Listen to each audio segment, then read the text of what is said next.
Welcome back, fellow mobile gamers, to the 7th episode of the Tiny Nimble Podcast, a show all about mobile gaming hosted by me, NimbleThor, and my partner in crime, TinyLittleGames. And listen, guys, I don't want to give you guys false hopes for this episode, and I don't want to hype it too much, but we've got some great stuff to cover today. From news about an Overwatch-like 5 vs 5 shooter by Madfinger Games, to the closed beta launch of Google Stadia, to Supercell's Rush Wars getting canned, to the king of annoying Facebook games, Zynga, making a comeback on mobile. There's lots to get into, so I think this episode is going to be a really great one. Now, if you're listening on Spotify or iTunes, feel free to leave a 5-star review to support the show. And if you're over on YouTube, then let us know your thoughts on the topics we're going to cover today. And also, while you're down there, share any ideas you might have for next month's episode. So we might as well get into it, Tiny, with what I believe we can safely call a tradition at this point, our righteous recommendations of the month. So tell me, Mr. Tiny, what is your pick of the month? Firstly, I just want to say thank you for calling me Mr. Tiny. It makes me feel very special. Anytime. So yes, you're right. It is a tradition at this point, but we're going to go over our righteous recommendations. Firstly, I would like to talk about a game called Battle Breakers. I did a video on this game probably a few days ago at this point, or maybe last week, let's say, once this podcast is out. And Battle Breakers is a game by Epic Games, so you do have to use the Epic Game Launcher. It's not on Google Play. Yes, they got beef. Yes, you cannot. It's an Epic Games game. It's an Epic Games on the Epic Games Launcher.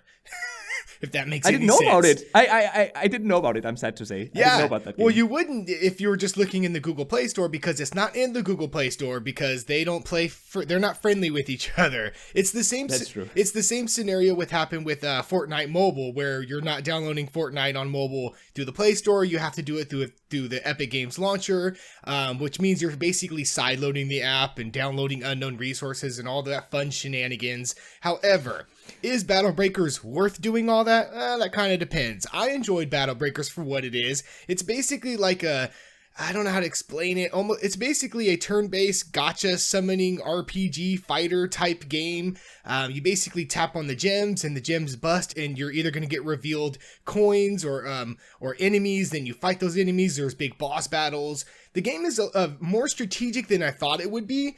I was actually expecting it just to be this mindless tapping of on your screen, which it kind of is to a point. Right. But soon you get into like these battles and you're like, oh no, I have to use this color against this color and and this status effect and all that stuff. So it does have some fun elements to it. Like I said, you do have to go through the Epic Store to play it. But for some who are into these type of games, if you like either watch my video or just look it up online and take a look at it, if it looks like something you're interested in, then it might be worth the play. So it's not the next Fortnite. It's not the next Fortnite, that is for sure. Right. Okay, interesting though. I'm definitely gonna check that out after we're done recording here. So that's a good recommendation. Like my righteous recommendation of this month is gonna be a bit of an older game, I guess. It actually released about a year ago, but I didn't really notice it when it released. It went under my radar. But it's called Capsule, and it's a game that plays like an air hockey game mixed with a Pokemon game. So if anyone has played the Muscle Hustle, they will know immediately what sort of gameplay you can expect from Capsule. We're basically slinging monsters across the screen on an air hockey-like board, and then the goal is to hit our opponents or hit our own units to then trigger combo attacks. And it's just a fun little game. The neat thing about the game is the core combat. It feels amazing to play. The downside of the game is that PvP is definitely pay to progress faster, so there's a bit of pay to win there. But the single player is fun. It's really great, and that is why I recommend the game. Now, sadly though, there isn't that much single player content in the game. So, I mean, eventually you're probably gonna venture into the PvP lands of Capsule, and you might in the beginning have a great time, but maybe later on not so much, because you start getting ranked against players or matched against players who have paid to win. Yeah. Essentially. But it's still a fun game though. The core gameplay is really great, and I would just love to see more of these types of games, which is why I'm which is why I'm recommending it. So but you haven't played it, right? No, I haven't. And I was wondering, is the single player portion of it, is it just like the tutorial basically? And how some games do it to where the tutorial is the single player. Oh, okay. There's more content beyond that. There's more content beyond that. Okay. I haven't finished it yet, but I would say there's probably anywhere between 5 to 10 hours. 10 hours might be a stretch, but I mean, there's some hours of single player gameplay, and I think it's definitely worth downloading just for that portion of the game, and also because you might actually be good at the game. You might actually enjoy the PvP aspects as well. And hey, there are people out there spending money on mobile games. I don't spend a lot of money on mobile games, but some do. And honestly, I would say if you have to spend money on a mobile game, if that's the type of player you are, this isn't the worst game to spend some money on, if that's what you do. So, yeah. All right, I think it's gonna be fun. Yeah, sounds like a nice recommendation. Right now, we're going to move on along to another section that we're basically going to talk about recent releases, things we're looking forward to, the excitement of mobile gaming. And first and foremost, I do want to talk about Grid Autosport. Now, Grid Autosport is a highly anticipated game. Actually, Android gamers have been anticipating this game for at least 2 years. This game came out 2 years ago on iOS devices, and it's basically a racing game, if you haven't guessed by now. Grid was a racing franchise that was out, I think, on consoles. It was very popular a few years back, and we've been waiting for it to come out, so Grid has finally released on Android devices at a price point of $9.99 US. Now, that does sound pretty steep, I get it, but however, this is a premium game, and it comes with over 100 different race cars, 100 different tracks to race on. The graphics look pretty great. Even 2 years on, the graphics still look great, and I just think it looks like a good example of a premium game that might be worth the price tag. If you're into racers and all that cool stuff, I think you might like it. I actually am considering it at that $9.99 price point. However, I'm also considering a price drop to see if I want to give it a play. Yeah. Well, it might come on sale, maybe during Christmas, after Christmas. Yeah, that's what I was hoping for, yeah. Or maybe it's too... Android always does that. New. Yeah, it's just too new. Yeah, they do. But they do those sales like when it comes to, I think we're past the Thanksgiving break, but whenever it comes to like Christmas, they usually do like little sale. Oh, I think they're anticipating people getting Google Play gift cards for Christmas. That's true. Yeah, and they might do something. They might do something for Cyber Monday as well. I mean, we as of recording of this podcast right now, it's Sunday, the day before Cyber Monday. So. Maybe it's going to be on sale already tomorrow for us and a few days ago for you guys listening, I guess. But Grid is interesting because I remember playing that game on the PlayStation 3, I want to say. I think it was on PlayStation 3. Yeah, I think that's when it was popular or around that time, yeah. I really enjoyed it. I didn't have a PlayStation myself, but I played it at a friend's house. And yeah, I mean, if the mobile version is anything like the full-blown console version, then... yeah, I might actually consider checking that one out as well. I'm not the hugest racing mobile game fan, but Grid is just such a well-known franchise that I might be enticed to. I might eventually have to check it out. Give it a try, yeah. Another thing coming out for mobile devices soon is going to be Octopath Traveler. Now, this is actually a prequel to the Octopath Traveler that was released on consoles, I think, a few years ago. So another console game coming to mobile. Another console game coming to mobile.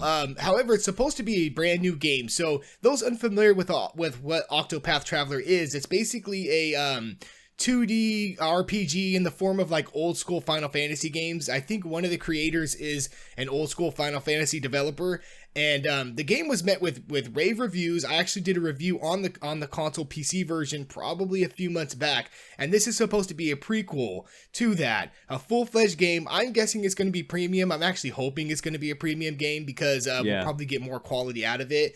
But anybody familiar with Octopath Traveler or looking up screenshots or anything like that, it looks like it would be a perfect transition to mobile devices. Like, I don't think it's going to be very hard to create a mobile version of this game. Yeah, I was looking at it. Exactly. I was looking at it just before we started recording this podcast. And I think I actually said that to you in the pre-show as well, that, this looks perfect for mobile. The UI would be easy to do on mobile. The game has a very mobile-ish feel to it from looking at the original game had. So from looking at gameplay videos of that. That's interesting. That's actually a game I could see myself playing as well. Maybe it's more realistic that I'm going to end up buying that one over the racing game, over Grid. just because I love RPG games and I want to play all of them Yep. to figure out if I like them or not. And who knows, this might be like the closest thing you'll ever get to playing a Final Fantasy game. Yeah. Oh, you still remember I said that, right? It's a burn from a few podcasts or episodes ago. Go back and watch the previous episodes. Yeah, you'll get it. Basically, a little sneak peek, I guess. I had to admit that I've never played a Final Fantasy game. So such a disappointment. Such a disappointment. What's not disappointing, though, is the next COD mobile news. Ooh, Zombie nice mode. Yeah, good transition, huh? Zombie mode has actually been released for COD mobile. Everyone's been waiting for zombie mode. I actually got to play it, and it's nice. It's what you think it would be, I guess. It's zombie mode for COD mobile. There's not much really more I could say about it, honestly. I only played a few matches and I died very early on. Anybody familiar with how zombie mode works, you have to be really good to last long. You die so quickly. So it's co-op, right? Like co-op versus the zombies. Yep, co-op versus the zombies. You take them down, you buy your guns, you have to keep getting down different waves of zombies. It's a nice little diversion if if you played a bunch of team deathmatch or capture the flag, or maybe you're into the battle royale mode. If you want to try something different, at least there's that mode that's there. One thing with COD mobile, whether you love it, whether you hate it, it has a lot of content within it. For free, at least. There is that free content in there that's just like, it's worth a play. Like, it's the best game. I have not deleted it from my phone. I may not play it as much as, let's say, I did last month, but it is staying on my device. Same here. I actually haven't tried the zombie mode yet, but now that you mention it, maybe we should put some gameplay footage of that game in the video version of this podcast. Yeah, I like that. That might be interesting. Yeah. maybe you and I can even play together and kill some zombies. Team up. I like kill that. Some, a dead zombies. Scum. Exactly. Zombies is well. There have been so many zombie games at this point. I don't need more zombie games, but Call of Duty Zombies always has a special place in my heart. Just because I remember playing the zombie mode back in the older Call of Duty PC games. So it gets a pass. I was always bad at that. I only got to round 4 or 5. Yeah, I was insanely bad as well. Yeah. We don't have to talk about that. Okay. I always had to find somebody to carry me. Like, who's this random person? This person's good. I'm gonna follow them. Well, this is gonna be a disaster then. You and I playing that. But, I agree. Hey, hopefully that's entertaining to watch as well. Now I know we had one more game, right? Shadowgun, a new Shadowgun game. Yeah, a new Shadowgun game's coming out, guys. Shadowgun War Games. Shadowgun War Games actually took me by surprise. It kind of came out of nowhere. It's in pre-registration right now, so if you want to register, do it. It looks very interesting. It's basically an Overwatch-like 5 versus 5 mobile shooter. And yeah, you have your hero, your heroes that you choose from, different abilities and specials that they're going to use, and then you just go into these matches, and they're like team-based games. I want to say there's like a capture the flag mode. There might be like a domination type mode. But it looks like it's really good, and I know that you look like you said that there was multiple companies that try to do like a mobile Overwatch type game. Yeah, I feel like we've seen a few attempts at making somewhat of an Overwatch experience in mobile. Most of them are just so bad though. Like they're so low quality, and that's why I'm really excited when you actually mentioned you brought to my attention that Madfinger Games is now making what could turn into the Overwatch on mobile, so to say, because Madfinger Games make really great games. Quality, I think you agree with that. Yeah, it's high quality stuff. So if anyone can pull it off, I think it's them. Yeah, maybe Blizzard. Maybe they're gonna make an official Overwatch mobile. I could have sworn. This was years ago. I heard rumors of Blizzard wanting to do like a mobile Overwatch. Yeah, I read those rumors as well. Yeah, but maybe that just ended up being the Switch. Because I guess you can consider the Switch a mobile device, a mobile gaming device. So it could have been that. But like you said, yeah, if we can get an actual like Overwatch type experience on mobile and it plays really well, the graphics are good, the quality is good. I think Madfinger Games is the company that that can do that, because they've shown us time and time again, how well and how quality their games can be. So I'm actually really excited for it. I am pre-registered, and I think you are too, right? I am as well. Everybody go pre-register. A few hours ago. I definitely want to get into that game as soon as I can. So That's exciting. Okay, so those were the recent releases and upcoming titles. There was that segment. Now, one thing, no podcast episode without talking a bit about Google Stadia, I guess. We can't. We have to, right? We have to. We have to. It's a household name at this point. So we have to talk about Google Stadia. Since last, Google Stadia has released in sort of a closed beta for the people who bought the founders package. I think it was called, the pro pre-ordering package that you could buy on their website in a lot of different countries, and it actually sold out in quite a few countries, I heard as well. And I think at the end it actually sold out everywhere. So I guess it was somewhat of a success, or maybe they just limited the limited the quantity of Google Stadia devices. But in any case, reviews are out. I know you called it in the pre-show. You called it Google failure, maybe. More like Google failure. Yeah, exactly. Yeah, I mean, input lag. Yes, thank you. Connection issues, low quality, I guess. I don't know if that has mostly to do with the games on there or the stream quality or the build quality of the controller, but those are some of the issues that have been raised. Now, I know you pointed out in the pre-show that these are just the same. I mean, these are the same problems as we see every new technology go through, though. Yeah. Right? Yeah. New technology, or even like new games, new IPs, something that's just hasn't been, I guess, tested as much. You're gonna see these type of issues. Not saying that's an excuse of why there's these issues, but it is something. I just it is good to point out, because we hear all these reviewers giving all this, I guess I want to say, hate towards it, and I completely understand that, because we'll get into other things that with Google that might be contributing to that as well. But I do want to just know that these are issues that we've seen before in new technology, so I wasn't surprised, I guess, as much to see these issues with it.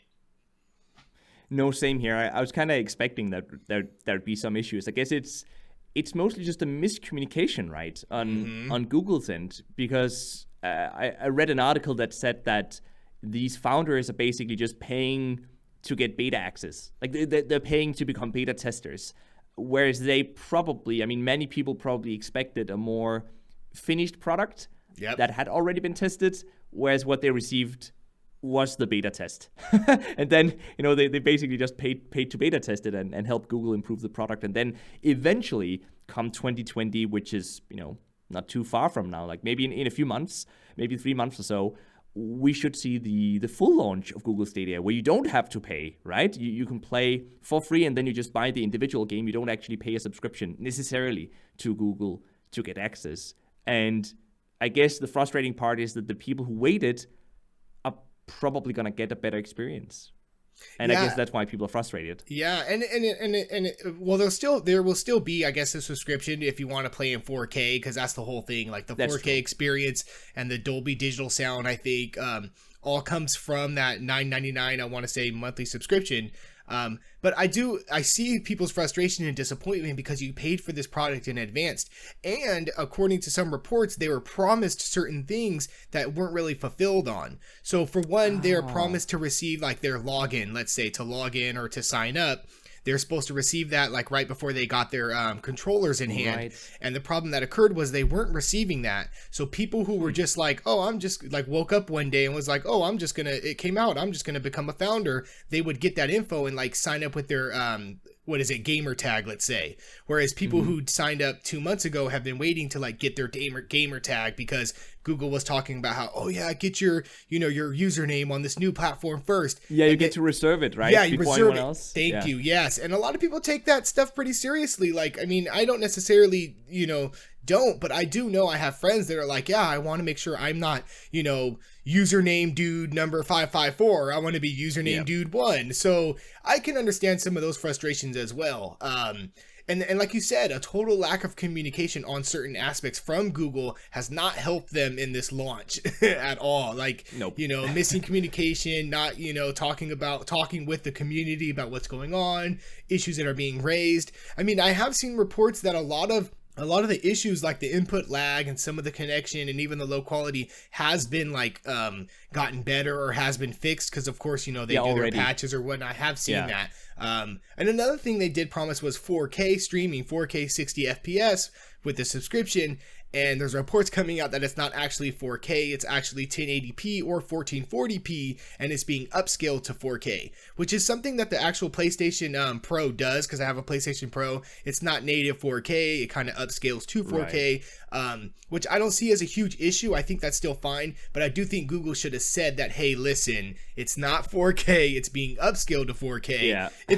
I feel like if they would have communicated all of this prior, this the launch would have been a lot smoother for them. So they kind of dropped the ball on that. So I guess they hyped it too much. They overhyped it. Yeah, they hyped it up for sure. Well, I mean, wait. Maybe Google is actually doing it right then. I mean, isn't that what companies do in the games industry? They hype up their product they overhype and don't deliver. Yeah, don't deliver. Welcome to the games industry, Google.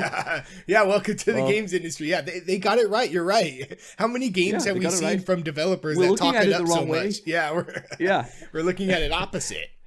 So there's some people talking about the I'm gonna say quote unquote launch library, because I guess this isn't really the full launch of the platform either. But there's some people talking about a lack of games on there as well. Now that one is, I mean, I think that's a fair complaint, but I also feel like that, you know, if they can get the tech right and people actually buy it because of that, then the games are gonna come. Obviously, it's a bit of a chicken or the egg issue, right? Because you need users before game developers want to port their games to the platform. But, you know, and you need the games before you get the users. But I think Google has a good enough start that I think they are going to get users once the connectivity issues, the input lag has been fixed, come next year. And then I do think the launch library thing is gonna be less of a concern at that point. I'm still excited. I guess that's the question. Are we still excited? I'm still excited. I was just going to ask that. I was all with all this information now. NimbleThor, the one who's been supporting Google Stadia. Are you still excited for the free version? And then not even paying me for it. Yeah. But I'm still excited. I feel like the industry is moving this way, like it or not. Doesn't really matter what we think about it even. I'm sorry if that sounds a bit harsh, but like you might be of the opinion that, you know, you want to buy your games and own your games, and that's completely fine, and I respect that opinion, but I'm just saying the industry is moving in a certain way. The average gamer does not care about that, and that's just the way it is. The people who voice their opinion are very loud and they talk a lot, but you know, it's easy to misunderstand as that being the majority of people, but it's not though. I mean, the average player just wants something that's great, and if it can be a great experience, then they care less about, you know, whether they're paying a monthly subscription and then just quote unquote, I guess, leasing the game. That's my opinion at least, and we see that with Microsoft and their Xbox. What's it called? xCloud? Is that it? xCloud, yeah, you got it. Yeah, that's it. So with their streaming service, Sony getting into streaming as well, everyone getting into streaming of video games. So I think no matter what, the industry is going to move in this direction. Google might not be the ultimate winner of that though, and so that's the thing, right? Yeah. But that doesn't mean I'm not excited for it anymore. I'm still excited, and I actually feel like I'm gonna get a better experience because some people paid to get access to the beta, and that sucks. You know that it's not a great experience right now, but on a personal level, I think it's going to be great when I eventually get access to it. And also, by the way, I just got a fiber connection, you know. So nice. Yeah, I mean, so you'll ready. have those fastest speeds. Yeah, you'll have those good speeds for it. I've got a 200 now megabit connection, so I'm, you know, come at me. Oh yeah, way to brag, NimbleThor. Thanks. I'm over here sitting at what am I sitting at? Not a 200. No. So actually, I'm sitting at a 100 right now, but it's apparently going to get upgraded for free to 200. So listen, just come to Denmark if you want that, you know, that fast connection speed. If you want Google Stadia to work correctly and how it should work, move to Denmark. Yeah, I guess that's it. I was about to throw a few political jokes out there, but I'm not going to do that. Okay. We're a mobile gaming channel. Remember that. No. Yeah, we're mobile gaming. Listen, instead, I want to ask you then: are you excited for Google Stadia? What's your view on it now? Now that it is Google failure. Okay. Yeah. So, okay. So I'm always the guy who's always of two worlds, right? I'm always thinking of the pros and then the cons of something. And before Google launched, I was excited to see what it can do. I wasn't necessarily excited to use it because I am a proponent of using my PC and downloading the games. Now that it's out, I do know that there's issues. I would say I'm still cautiously optimistic because I do like the idea of, okay, if it's free and I buy a game and I can just play it on my phone somewhere, I do like that idea, honestly. I like being able to. There was reviewers who were showing, I think, what was it, Red Dead Redemption being played on like their cell phone. Yep. And yes, it's at like 1080p, but 1080p on a cell phone looks gorgeous. You know, not necessarily on a huge screen, maybe not, but if you look at, you know, some of the footage, you're like, wow, that looks amazing. And that aspect of it still excites me. I am still cautiously optimistic. I will be, of course, be like you said, we'll have to wait until the free version comes out, which should be in a few months, to give our final thoughts and opinions. But I'm going to lean towards still. So like if you're a 10, let's say, I would say I'm maybe a 7.5. That's okay. Okay. Let's check in again. Listen, let's check in again next month in the Google Stadia segment. Yes, we will be talking about them more. Yeah. Yeah, we'll be talking about it more as it progresses.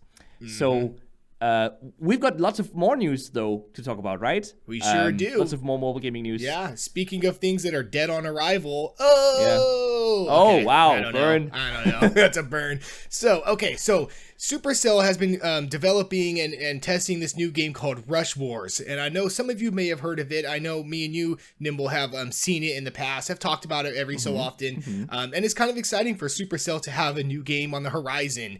It's been in testing for some time now. We've seen footage of it. However, Rush Wars has been canned by Supercell. Wah, wah. In one of their blog posts, they basically said that they heard our feedback, that the game was feeling repetitive. They tried to make some changes with some updates. However, the changes that they made didn't help it in the long term or change up the gameplay style enough. Sounds like the game just had some issues with repetitiveness. Maybe it wasn't as creative as they wanted it to be.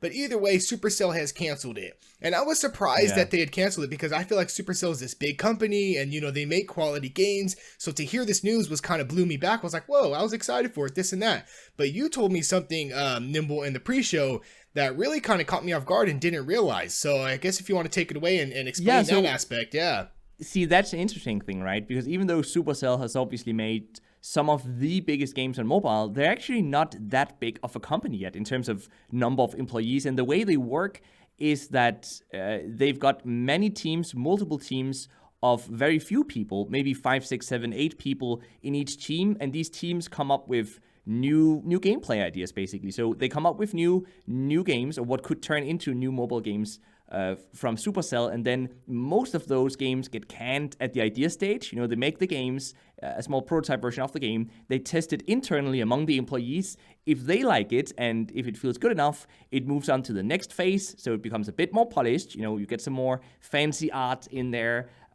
you develop the game design some more, and then eventually, long story short, some of those games eventually end up being soft launched in, for example, Canada, Singapore, and some of the other typical beta testing, or I should say pre-launch countries. And then if it doesn't do well enough in those countries, it actually just gets canned. They just remove it completely if it doesn't live up to certain KPIs, certain performance indicators. So in other words, if it doesn't get enough downloads, if there's not enough engagement, I guess if they don't earn enough money, so if people don't spend enough money and don't seem to like the game enough, then, you know, Supercell will just remove it. And actually, we might not have heard a whole lot about it, but they've discontinued a total of 14 games at this point. At least according to Wikipedia. I'm using Wikipedia as my source here, but 14 games. Good source. Yes, good source, right? Forget what you're told in school. Wikipedia is a pretty good source. It's the way to go. It is the way to go. But 14 games though. That surprised me. I mean, that surprised me. That's a lot more games than they actually have released. So that's interesting. One of the games that was canceled well into its development was called Battle Buddies. That's, again, according to Wikipedia. I don't remember that game, but I think that's probably the way Supercell likes it as well, that we don't remember these games that got canned. They even made a match-free game back in 2015 called Spooky Pop. That one I do remember reading a bit about at the time. But that one got cancelled again. And then, as you said, Tiny, now it was time for Rush Wars to get canned. And I think Sadly. the biggest surprise, or what caught me off guard, is when you told me this information. I was like, okay, that does kind of make sense. But like you said, Rush Wars was very far along. It felt like it passed a lot. It passed a lot of those milestones that you were just explaining. So I felt like, I think that why it's become a bigger surprise as well. That it's like, oh man, it got so far, but then it still just couldn't make it to release. It just seems like a lot of resources were put into it at this point for it to be like that. But I guess if that's their model and that's how they, I guess, thrive, then I mean, yeah, more power to them. I think they want every single one of their games to be billion-dollar games. Yeah, games that earn $1 billion or more, huge hits, right? They don't want a game that's just doing okay, because then they could have just put more resources into further developing some of the other games instead. So they would rather kill it. I guess that's the philosophy. They would rather kill it than have it perform okay-ish. Yeah. It has to be stellar performance, right? The best in the market, in its genre. So that's Supercell, I guess. Yeah, that Supercell in a nutshell. Yeah, that's Supercell in a nutshell, exactly. And I stumbled into another game that also got me thinking about a slightly different topic, which was, PewDiePie released a new game, or rather, PewDiePie worked with a game developer who developed the game according to what PewDiePie liked. And then they released the game, but in many ways, I think it's it's PewDiePie's game. He didn't develop it, but he paid for the development, I would imagine, and he's probably getting a revenue cut, and the developer then gets a revenue cut as well. I would imagine that's how it works, at least. So PewDiePie's Pixelings released. I did a video on that game already, but it got me thinking about YouTuber-driven mobile games in general, though. This PewDiePie's Pixelings released recently, but it's the third game from PewDiePie, or that PewDiePie is involved in. He also released Tuber Simulator and Legend of Brofist. I think the last one, Legend of Brofist, you mentioned. Yeah, you mentioned had you played it or just knew about it? I just knew about it and I watched it, or gameplay footage of it, and I was like, oh, that's interesting. But I never actually played any of the PewDiePie mobile games. Not that I have anything against PewDiePie. I just never had a chance to play them. But I think there's other YouTubers, like you said, that have either sponsored or kind of been involved in mobile game development and using their likeness as well.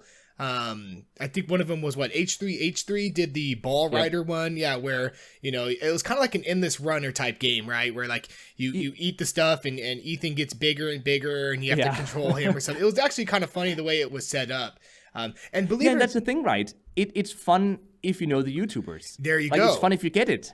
If you get the context, then it's fun. Yeah, but if you don't, or like if, you might not watch that YouTuber a lot, then, they're basing their success on these games on, the knowledge that people might have of these YouTubers. And that could be a slippery slope as well. I get it. PewDiePie's the biggest YouTuber out there, or single content creator out there. So, I mean, I could see that. I mean, H3 is big as well, but, you kind of have to, pick that. And the one thing I do remember, H3 got a lot of backlash when they released that game. I remember that. Yeah, because of in-app purchases and stuff as such, and how I guess they... I'm not too familiar. I watched them a lot, I used to, but I guess how he would talk about not liking that type of stuff, and then he creates a game that has that type of stuff. So I remember hearing backlash about that as well. And actually, I don't think that game did very well in the long run, the Ball Rider game. No, I don't think it did well long term, but I think that was mostly also because they stopped promoting it. I mean, H3 kind of just stopped talking about the game.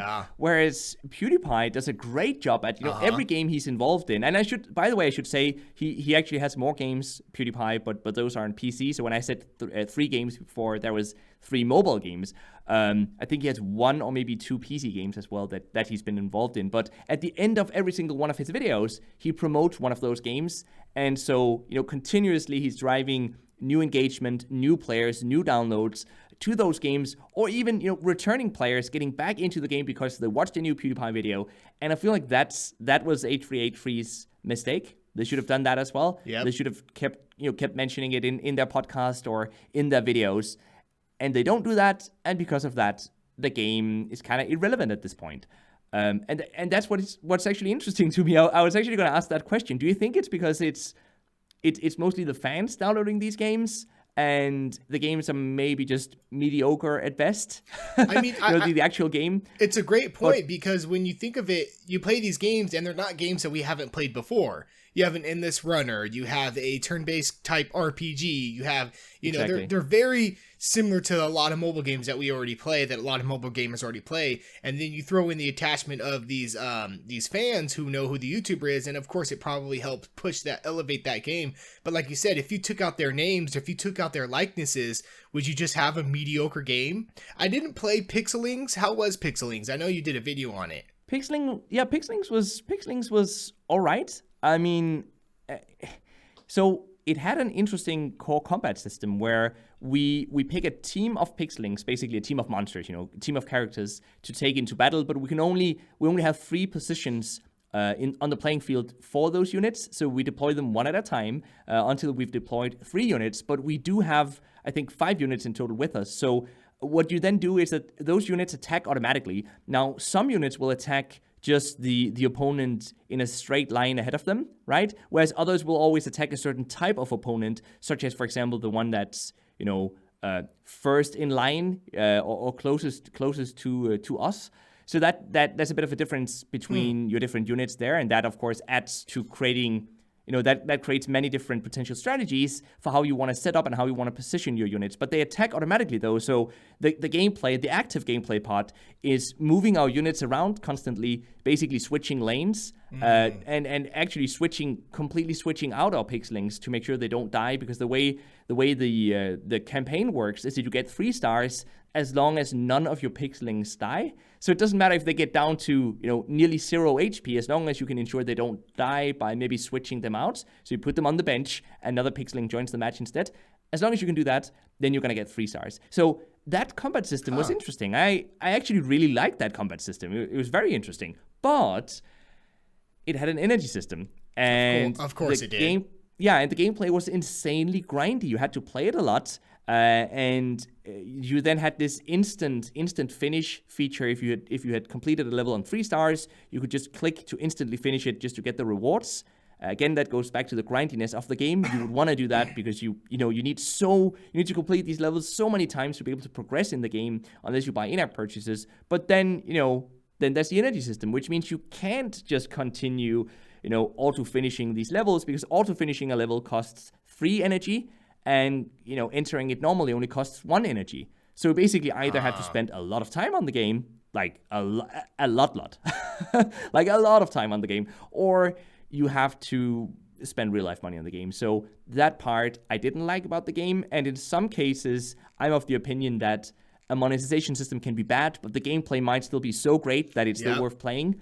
I've been there. But in this case, I feel like the gameplay is amazing, but the monetization is so bad that, for me at least, it made it unplayable. But I know there's lots of people who don't agree, though. There's lots of PewDiePie fans out there. I mean, the game has, I believe, a 4.8 average score on Google Play, at least, That's if I remember correctly. high. That's very high. So obviously, there's lots of people who support PewDiePie, who I guess likes the game. So I'm a bit I don't know what to think about it, really. I feel like I'm wrong about my opinion, like on my assessment of the game, just because I see so many people really liking the game. But it could be great, though, if the monetization was just was changed a bit, I feel like. All right. I wouldn't recommend playing it, honestly. Like, maybe... You wouldn't. Like, no, I wouldn't. Like, I wouldn't recommend it. So maybe I shouldn't watch... make a video of it then. No. No, I mean, you could, but it's not. I'm not sure it's even worth it. I mean, go check out some gameplay on YouTube. Yeah. I did a video on it, or you can just find any random video on YouTube, and see for yourself. It's very slow paced. I think a lot of you guys will just grow bored with it. But then again, that made me think. Okay, so if it is indeed the case that people only download these games because they're fans of the YouTuber or the content creator, is that the same for other types of games as well then? I mean, how many Harry Potter games don't we have? Like, we have so many Harry Potter games on mobile. That's so true, yeah. We have so many Marvel games on mobile. Transformers, I think, is a good example as well. Transformers games, yep. Exactly, and some of them are good. Or movie-related games. Yeah, exactly. Exactly. You know, licensed But some of them games. are just really bad. Really bad, Yeah. exactly. Yeah, the majority of I'll always do like a review or a whatnot on my channel, and I'm always talking smack about a certain game. And the majority of the time, it's one that is like a licensed product game, you know, from like a popular franchise or something like that. And it's very interesting to see that. And I guess, like you said, the correlation of these names being attached to these games and then how successful the games are, it does have to go into the fan base and the audience. That got me thinking, do you want to hear my game idea? Yes, go for it. You ready for this? Okay, you guys, bear with me here, Nimble. It's called Tiny's Toilet Time. Okay, so on the top of the screen's my butt. I like it already. On the bottom of the screen is the toilet bowl, and the poop comes down, and you have to like chop. You have to just bear with me here. You have to make sure you get a long one because your score's higher, but you also can't make sure it clogs the toilet. So you have to cut the poop, kind of like cut the rope, but with poop. Tiny's Toilet Time Extravaganza. Listen, guys. Listen, Mr. Investor. So, think of pooping. Yeah. How are we going to push this? Yeah. So this is basically cut the rope, but with poops in it. That's. I mean, I don't sold, know how to say right? Anything. Sold. Well, okay. I'm sold. I'm completely sold. It's cut the rope with your poop, and I can see the investors all standing up clapping. Yeah. Well, as long as it has lots of microtransactions, like in-app purchases, and advertisements, then I think they will clap, right? Yeah, you're right. I mean, they make a lot of shit games, you know, that you know, already. So I love that pun. That was a good one, Nimble. Thank you. So I don't even have a game idea though, like a mobile game idea. I'll have to go back and think about that. Maybe that's something I can come back with next month. It doesn't have to be poop related, okay? It doesn't have to be poop related. Okay, but it should have a sort of a rhyme in it or pun to the naming, because yours was Tiny's Toilet Time. I think Tiny's Toilet Time, maybe. I don't know. Tiny's Toilet Time, right? So I gotta figure something out with either N or T, you know, for Nimble or Thor, maybe Thor. Maybe there's something there. Any ideas, guys? In the comment section, let us know. What would be the NimbleThor related mobile game? That's or in my game, you could get a power up in my game where you come out with like a Thor hammer and you smash my poo. Okay, I'll stop. So let's move on then. Moving on. I heard. That's very rough. I'm just gonna transition here. Next topic. Zynga is apparently making a comeback. So they used to make really shit games, but they got insanely popular back when they created Farmville, I guess, on Facebook as a browser game. Everyone played that browser game back in, I think, 2009, I want to say, 2009, 2010. Super popular. But then it was super popular, like really popular. Everyone played it. But then they just kind of fizzled out. You know, they tried going mobile. They couldn't really figure out how to get mobile monetization correct. They couldn't figure out the mobile UI and core gameplay loop and stuff like that. And so we all just kind of forgot about them for a while. But it looks like they've been coming back, and they're coming back strong this time.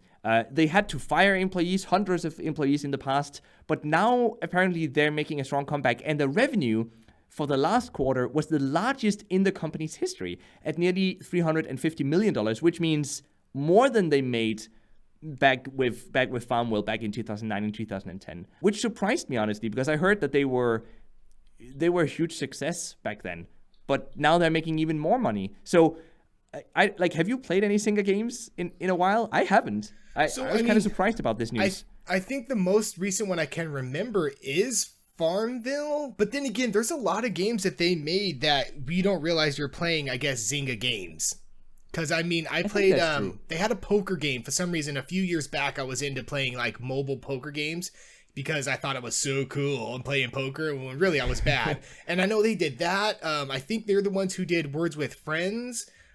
What else? Farmville 2. Words with Friends. That's right. Yeah. Yeah. Okay. Yeah. And then like Farmville 2, I believe I played a little bit of that. But I wouldn't say I was like heavily into any of their games to where I played them nonstop or anything like that. And I do know, like you said, they are really big. They're like the mobile game developer at a time. And as the years went on, of course, mobile gaming blew up, and it felt like as it blew up, they kind of went down.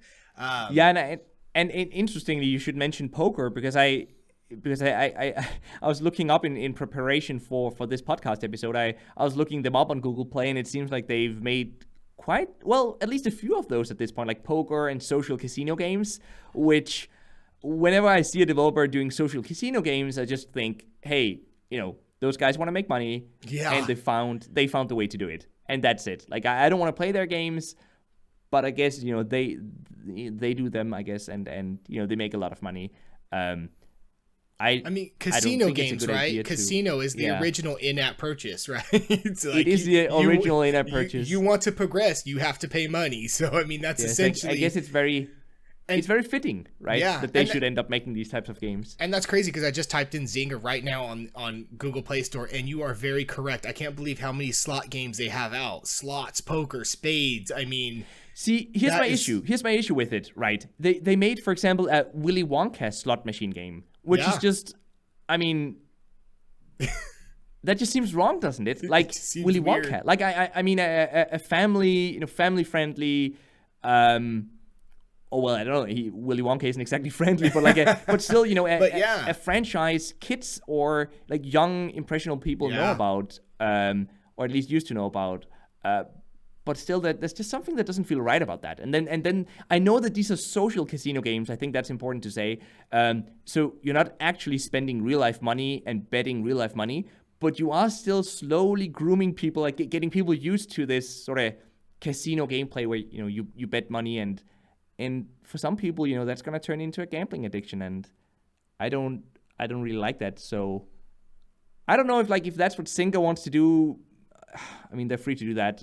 I just don't want to spend too much time talking about them then. I mean, but if they make actual great games, I'd love to play them, though. Yeah, I mean, I would like them to get back into probably, I don't know, more traditional type. I mean, I know Farmville, there's a bunch of farm games out there at this point, and I think they were one of the first ones like into that market, let's say. Yeah, they were. But I would like to see them start, making, I don't know, something that might be more relatable to, I guess, other people. I mean, they had this other game I'm looking at, Empires and Allies, which looks like a Clash of Clans ripoff type game. But maybe getting back to their roots would be beneficial to them. Think about it. Zynga making a comeback. But yeah, enough of the slot games, I feel like. Yeah, they also made. Oh, I'm just looking at the Google Play page right now. They also made a Game of Thrones slot casino epic free slots game. That was literally the name of the game. Yeah, I'm looking at the name right now. It's always like that, right? Epic free slot game. SEO. I just think of SEO. Yeah, same here. I mean, we're used to that. I mean, let's not. At this point, we're YouTubers. We have to. Well, I mean, we have to do a bit of that as well. But anyway, relevancy. Yeah, I guess Zynga is relevant then, but just not among the gamers, I think, who listens to our podcast. I think I could be wrong. If you play social casino games, that's completely fine, by the way. But yeah, let us know if you guys play those types of games. I don't, and I don't really know who plays them, but lots of people do, and those who play it apparently spend a lot of money on it. But I want to get into, though, like I kind of want to move on. We had one more news. Which I read recently, which really just blew me away. Roblox, right? Oh yeah, Roblox. Everybody knows Roblox. If you have a niece or a nephew who's young, know what Roblox is. Yeah. So I guess they're basically the new Minecraft, right? But they've earned over $1 billion now on mobile. Oh my gosh. So purely on mobile, over $1 billion, and that was the headline. And then I read into the article. And then I found that revenue is actually still growing. So that means, it's increasing every single month. They earn more and more. And that I found interesting. And then I found one more interesting fact, which I just wanted to share, which is that apparently 75% of all installs of the mobile game comes from Android, which is interesting. I feel like that like 75%. That's a vast majority of the downloads. But in terms of revenue, though, 75% of the revenue came from iOS. Interesting. So 25% of the user base generated 75% of the revenue. That's interesting. What can we say about that? I'm very curious of the popularity of Roblox has gone up so much. So it started as a PC game, if I'm correct. It started out there, and then it made its way to mobile. What year did we say it was? 2014? I think 2014 or 15 or something like that. Yeah. So I'm just curious as to, my guess is that kids played Roblox, right? They became big fans. You know, they might have got their little brothers into it. They became fans, and I felt like more smart homes started getting in the houses at this point. 2014, a lot of family members have their sons or daughters have smartphones now, and then they're downloading it on there, and then they're playing it. So I see a correlation between the rise in its popularity on mobile, especially from 2014 on. That makes complete sense. Now, when it comes to those numbers, though, that's very interesting, because what we're seeing is that iOS users are spending more money on the game than, let's say, Android users. And I'm wondering if that has anything to do with the closeness of Apple's ecosystem. I'm very curious of if that has anything to do with there. Maybe it's easier to spin purchases on there. Maybe, I'm not sure. Maybe the Android version has mods that you can sideload to where you don't want to spend money. See, there's things like that. I think that's a big part of it. Obviously, there's the some years ago it was argued a lot that iOS users just spent more money because they were people with more residual income tended to buy iOS devices. But more recently, though, that has somewhat equaled out. Yeah. I mean, these days, a Samsung device costs the same just as much as a new iPhone. Yep. It's just as much, like exactly the same. You know, that's part of the strategy. And so that has actually equaled out a bit. Now, I still think there is a difference. I still do believe that there are more Android devices sold in lower income countries than in higher income countries. The percentage distribution between Android and iOS devices is definitely larger in low income countries, but it is still more or less equaled out. So it's not like iOS users spend that much more money than Android users these days. That's the latest I read, though, at least the latest report. So I think it comes back to what you said, which is the closeness or the non-closeness of the Android ecosystem, which means that you can basically cheat, I guess. Like, you can download mods, you can download different types of like hacks, I guess, or like cheat modified versions of the game, where you maybe have access to more of the in-app purchases without paying, or something along the lines of that. That would be my guess as well. That was interesting. I hadn't thought about that one.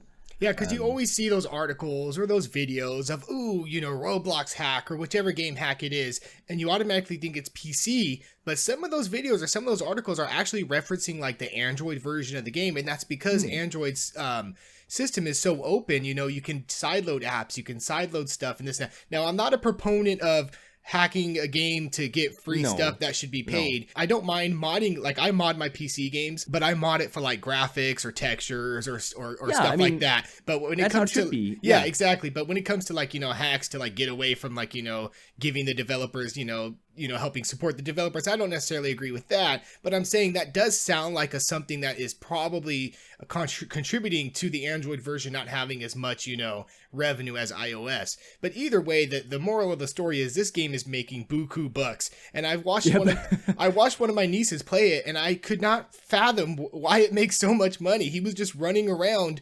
I don't know what he was doing. It was like a battle royale mode, because you can create different stuff in there. It was very interesting. That's the thing, right? It's a highly creative game.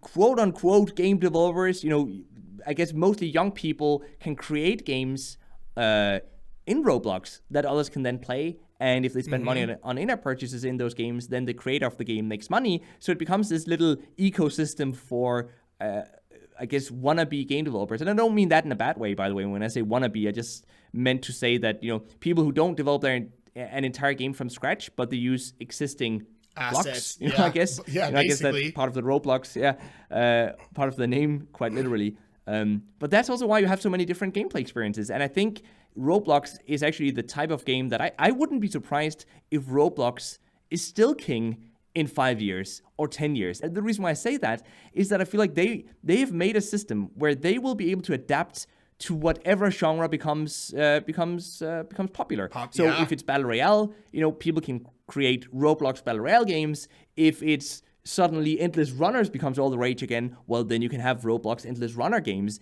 If this and that becomes, a trending genre, then, you can create that type of experience in Roblox. So it's kind of a universal game, nearly. That's why I think it's so popular, at least. Yeah, I agree. You're right. It is that. It's because of it can change at any moment, or somebody can create something new at any moment, and it's popular, and people who are Roblox fans can get in on it and be like, oh yeah, Roblox. Why do I have to go buy Fortnite when I could just play Battle Royale on Roblox? Even though the graphics aren't the same, and of course the mechanics aren't exactly the same, but That's true. It's that creative, or it's that imagination aspect of it. It's the same reason Minecraft has lasted so long as well. I mean, you can't do the exact same thing in Minecraft, but there is that creativity aspect of it. And games that have creativity involved, where you're creating the stuff, always tend to last longer. I mean, we can even break it down to Sims games. I mean, Sims games are always popular, whether it's SimCity or Sims. A lot of it comes down to you being able to create your world or do your world. So, I mean, like you said, I think 5 years from now, Roblox is probably going to be making $5 billion. Who knows? Yeah, and it's interesting you should mention 5 billion and Sims, because I actually read that the Sims have now made over $5 billion in revenue in total, the Sims franchise. Wow, look at me. It's like I'm a Wikipedia myself. Yeah, exactly. You didn't even know it. Yeah. But yeah, that and the Sims 4 has done over $1 billion of that $5 billion total number. So that's impressive. And so I think you're right. That's why The Sims is popular. That's why Minecraft is popular. That's why Roblox is popular. And that's why we continue to see them thriving, whether it be on PC, console, or on mobile. But I feel like that's pretty much a wrap then. We got through most of what we wanted to talk about. Now, in case this is the first episode you've listened to, thank you, by the way, for listening to the end of this podcast. Remember that there are already 6 previous episodes waiting for you. And if you want more mobile gaming goodness, then you can follow both TinyLittleGames and me, NimbleThor, on YouTube. Just do a search for either TinyLittleGames or NimbleThor. You'll definitely find us on there. Also, don't forget to check out the Mobile Gamer Discord server. The links for that can be found in the description down below this video, so come join us on there for some awesome mobile gaming conversations with TinyLittleGames and me, but also with the rest of the community. We're quite a few people on there already, and everyone is just excited for mobile games, so I'm pretty sure you guys will feel right at home over there. And with that said, we hope that you've just enjoyed this episode, and we will see you again next month. So, bye! Bye-bye, folks.